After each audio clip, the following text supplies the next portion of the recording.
Your elimination diet's killing you. I said the quiet part out loud. Welcome back. It's day 8 of 3 things your doctor probably hasn't told you about mast cell activation. Today, 3 reasons why not to restrict your diet.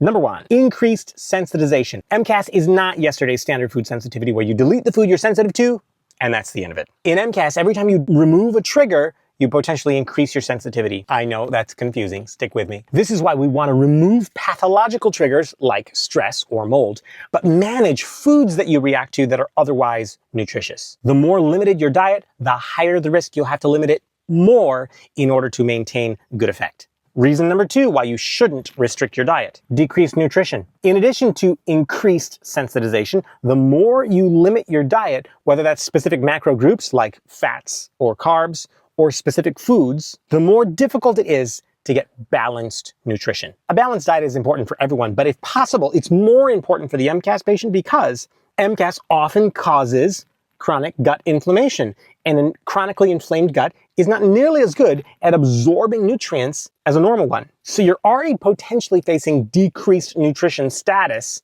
even on a normal diet. If you limit your diet, that only gets worse. Last but not least, 3rd reason you should not restrict your diet. Less commonly stated, but equally important, restrictive diets often cause food stress, which, like every other form of stress, is inflammatory.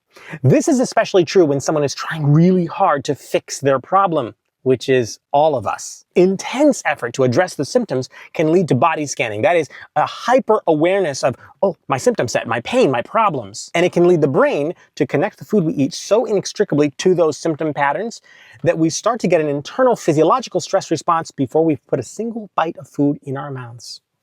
Like literally, we can get allergic to the idea of food. Bottom line, restrictive diets don't generally work well for treating MCAS, and in addition, they create complicated relationships with food. So what should you do instead? Number 1, seek a balanced diet with representation from all the macro groups. Number 2, dramatically decrease, but don't cut altogether, foods that you're sensitive to. This could literally look like eating 1 blueberry per day for 2 weeks, and then slowly adding 2, 3 blueberries. And lastly, be consistent, especially with foods you're sensitive to. Eat a tiny bit, but eat it at least 2 or 3 times a week. Taking a break longer than that could mean that next time you're exposed, you kind of have to start over.